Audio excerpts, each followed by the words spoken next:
Hello, my lovelies. Well, I thought I'd make this video to clarify something.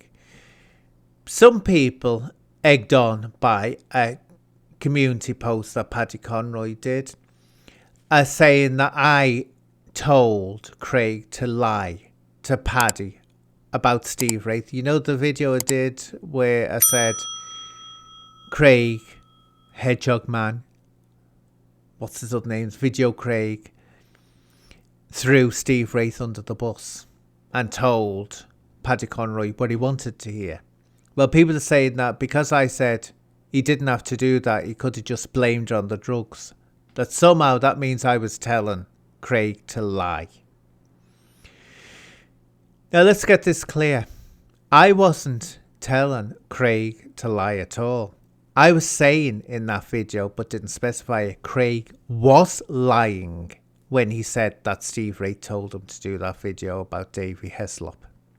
And I'll explain now what I mean by that.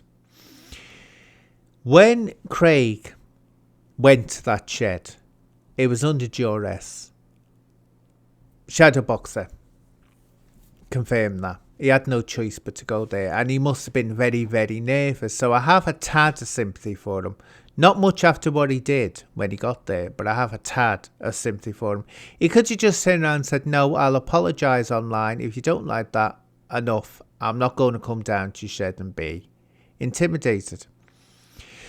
Now, what I meant by he should have blamed it on the drugs is because that would have been a lie as well. He was lying about Steve Wraith having control over him. And in my mind, if he'd said it was drugs, which he tried to blame the drugs on something else, didn't he? His further behaviour, he had to blame on drugs. He's always got an excuse, Craig. If it's not the drugs, it's ADHD. He must have been clipping his heels together when he got told he had ADHD, because that's an excuse for everything he does. So it's one or the other. He could have easily said, oh no, I made that video because I was on the drugs, or I made that video because it was on ADHD. And they too would have been lies, like saying that it was Steve Wraith made him do it was equally a lie. So I wasn't telling him to lie at all. I was telling him he should have just swapped one lie for another lie. Now, why do I say that this isn't true, or I very, very much doubt that Steve Wraith told him to make a video? But before I do that, I'll clarify my relationship with Steve Wraith, which is non-existent and hasn't been since I did the review of his film, which he didn't like. He didn't like it at all. And when I think of it, I could have said a lot more and been much harsher on that film, because it is, well, we all know, anyone that's seen it knows it's pretty bad. It's not, definitely not going to get no awards. It might get a Raspberry Award, but that's about all. But he hasn't spoken to me since then. He blocked me. And we haven't had any communication at all since then. But he's blocked a lot of people, Steve. And I always had I like talking to Steve, but I was never, you could never describe as being close friends or anything like that, where the viewpoint I had, or the impression I was given, was that Craig and him were really close friends, very close friends. Craig was at Steve's birthday party, and Steve in one video made a point of stating that only a very good friends of his would be invited to his birthday party. And Sean Atwood, who did a lot for Steve Atwood's visibility on YouTube, he didn't even get an invite, and he specified that to his birthday party. So he's not a great friend of Sean Atwood's. But Craig, he did invite there.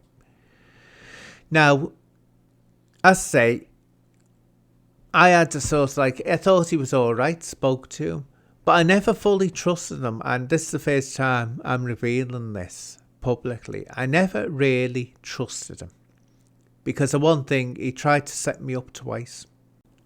The first one resulted in the infamous me challenging Sean Atwood's partner, Jen, on Steve Wraith's panel when she was claiming she was shocked and horrified by things Decca Heggie had said when Hayden and Sean and Steve were on Decca Heggie's panel.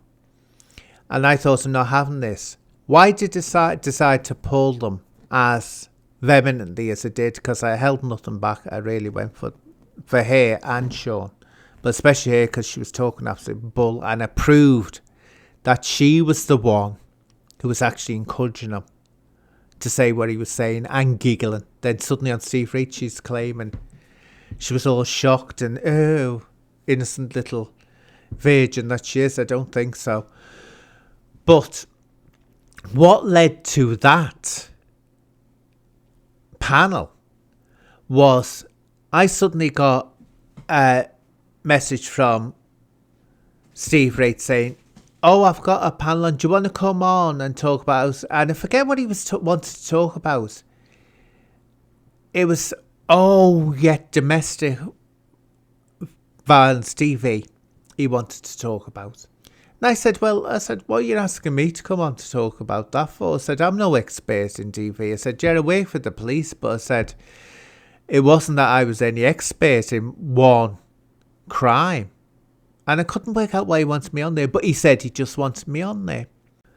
But what Steve didn't know was that shortly after he contacted me, Sean Atwood contacted me and asked me if I'd want to go on the show, but he didn't say anything about DV. So I said, well, why do you want me on the show then? I said, Sean. So why do you want to speak to me on there? And he said, I want to challenge you over what you said to Jen. Now, don't forget, Jen is a survivor of DV, right? And because I'd said in a video that she had actually been encouraging Decca to talk the way he did and laughing at it, I thought, this is what the plan is. He wants to make me look like this horrible person who is questioning and challenging a victim of DV. Whether she's a victim of DV or not does not matter. That doesn't stop the fact that she was encouraging, and I proved it. Decca to say what he was saying. So I thought, Steve Wright didn't tell me that. In other words, it was clear. I was only that Sean Atwood let the cat out the bag. Steve Wright wanted me on there, so I'd be walking into an ambush. That's what he was planning to happen, no doubt about it. And I went right back to Steve Wright and I said, Steve, sorry, Sean's just let it out of the bag. I said, I know I'm walking into an ambush here. I said, nice try. And so I said, but I'll still come on your show though. And that's what resulted us saying me calling out Jen for what she did and said. So that was the first one. The second one was when he invited Humble Dryer on to have a talk. And I said to Steve, can I come on there, Steve? Because I'd like to talk to Humble Dryer. At the time, me and Humble Dryer were having serious issues because of things he was saying. So he said, okay, come on. So I went on there and it was really, I didn't handle it well at all. I came along across as an obnoxious, arrogant, horrible attitude I had on me. But then suddenly, who starts popping up? Now, don't forget, this was an invited audience. This was not putting the link out in the live chat so anyone could jump on. It was invited audience. Suddenly, who pops up? Uncle Bobby, the real honest truth, who at the time me and him couldn't stand each other. Hated each other. Then suddenly Ronan Holden pops up. Now Ronan Holden, me and him at the time couldn't stand each other. But let's clarify, there was no argument with me or Ronan on that show at the time. But at that time, Ronan did not have a very high opinion of me because I had been poking him and goading him. I had been. Then someone else popped up, but they didn't have much to say. If I remember, I can't even remember who it was. But I thought, here we go. How come these people are popping up? Steve knows that I had issues with all these people. I thought, I'm being ambushed again here. So I left. I just went out. I wouldn't continue talking on it. But, so that's what Steve did to me. So I can assure you we're no great friends, but I liked him at the same time. I used to speak to him, but was wary of him. I thought, this fella will ambush you or set you up without the blink of an eye. He really, really will. So that's my view. So I can assure you I'm no great fan, or I have no, what would you call it? I have no loyalty towards Steve Wraith. But what I don't like is what Craig did. And Craig was his very close friend. And they could still be talking. Look, people, they could still be talking for all you know. But when Craig went in there and threw him under the bus, and I don't believe for 1 minute, I'll reiterate this again and again, I don't believe for 1 minute Steve Wraith said, Craig, why don't you do this video? And Craig said, oh, all right. No, don't believe it for 1 minute. I don't care whether I like Steve, he likes me, hates me, I hate him. I don't care. You don't do that to someone. You just do not do that to someone. And also, it's not only affecting Steve Wraith, Craig haven't done that. It's affecting anyone that spoke to Steve Wraith, because now, of course, eye patch is going to be run round. See, I told you so. Did you see his reaction when Craig actually said it was Steve? My God, I thought that Paddy was going to have an orgasm there and then on the spot with excitement. And then suddenly Paddy eases up on Craig, oh, poor Craig, poor Craig, he's, being used, all this business. Let's just tell you all one thing, and some people have said that to me, that Craig, he was used by Steve, and he was just telling the truth to Paddy. Craig may act like a uncontrollable teenager, out of control teenager or kid. He's a 44-year-old man who boasts that he's had multiple businesses that have been successful, boasts about his award he got off YouTube when he was working in America with someone else. He's worked for Disney, he's worked there, he's worked here. I can assure you, he's not vulnerable and he's not easily manipulated. Whatever he did off his own bat. And when you get to an age where you've got grey hair, I can't, no one can turn around and say, he made me do it, because that's what Craig was doing. He made me do it. How pathetic and childish is that? And cowardly. He had no reason to do that. Look, right, when you look back at it, Paddy was very, very fair. I think we were all shocked by that, weren't we? Paddy was very fair with him in that interview, whatever it was you want to call it. He could have really gone for Craig and left things out that he could have gone for Craig over, but he didn't. So Craig didn't need to say that, and I'm just wondering whether this is all pre-planned to say that it was Steve Wraith. I don't know, I've got no proof of that. Most probably Paddy didn't tell him to say that, but definitely it was exactly what Paddy wanted to hear. And once that came out, suddenly Paddy had what he wanted, and he'll run with that. But as I say, anyone that spoke to Steve Wraith now will be under the cloud of they were being used and manipulated, and they were part of a sinister team created by Steve Wraith. My experience with Steve Wraith was he never once asked me to do anything. Not once. When I asked him to come on my show, I asked him to come on my show. He didn't say, have me on your show.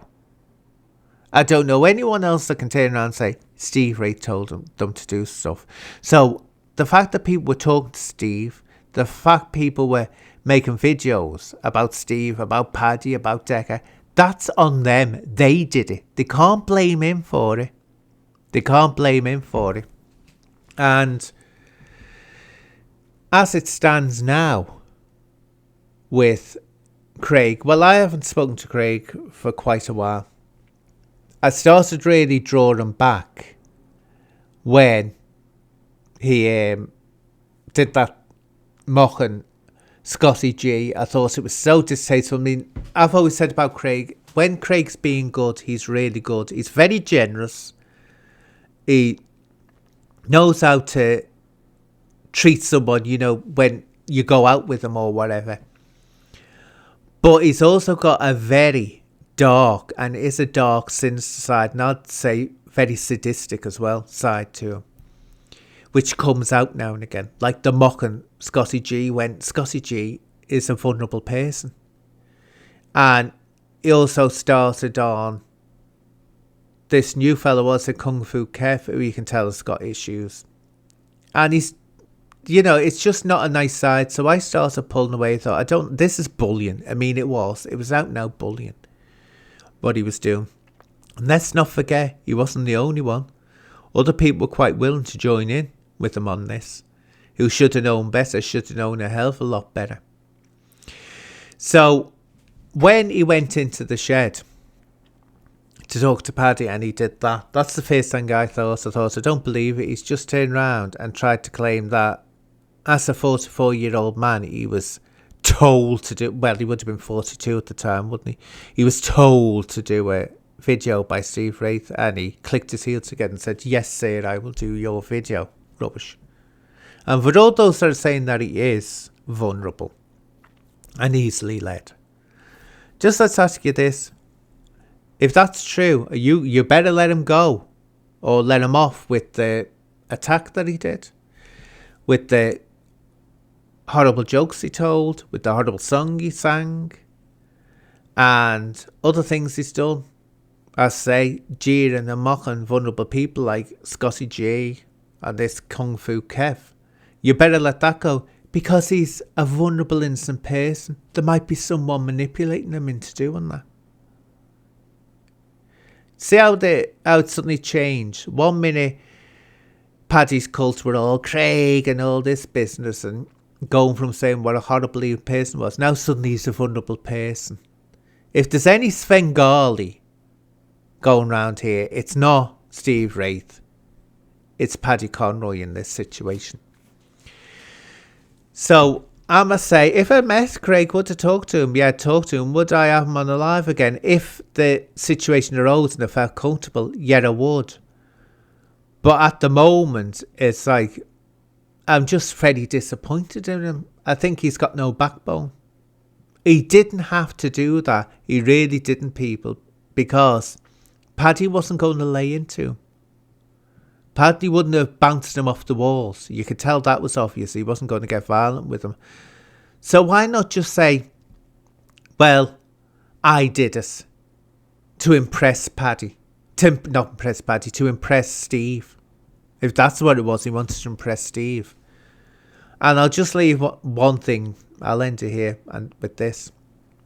I agree with Paddy on one thing, though, because this did make me chuckle. When he was asked, Craig was asked by Paddy if his father knew Steve Wraith, because, you know, Craig's papa is a Freemason.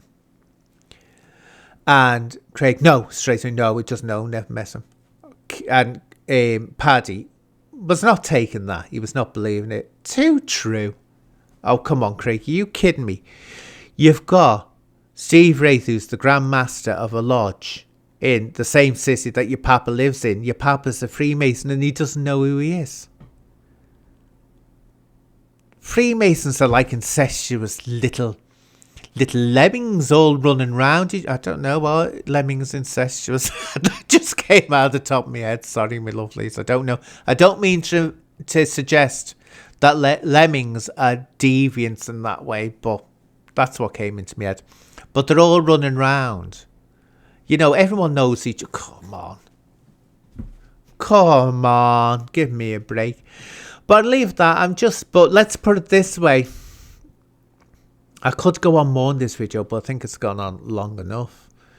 You know, Craig was disappointed. I wasn't shocked by what he did, because in the past, he stabbed me right in the back when he went on Exposure TV, when Uncle K was on there ripping into me. So I'm not surprised. I say Craig's only loyal to one person, and that's Craig. And it will always be that way. Oh, very selfish. I've always had the image in my head, and I've said this to Chrissy, his partner, that he was brought up totally spoilt. No limits were put there for him, and if he ever got into any bother, financial or anything, Papa and Mama were always there to bail him out. People, never do that to your kids. Ensure that your children can stand on their own 2 feet. And that if they make a mistake, they put it right. They put it right. Because you know what you'll end up with at the end of the day? A very strong adult that you can boast, oh, they've made their own way in the world and they are a success. Because that's what they will be. Because they've learned through having brilliant parents to put their own mistakes right and to be answerable for their own actions. And not blame it on ADHD or drugs, eh? But I'll leave it at that, my lovelies. That's my views on what's going on. I say I never was saying that Craig should have lied. What I was saying that Craig did lie by claiming it was Steve who made him do it. And he might as well have just swapped one lie for another lie and blamed it on the drugs or the ADHD. So I'll leave that, my lovelies. Bye bye for now.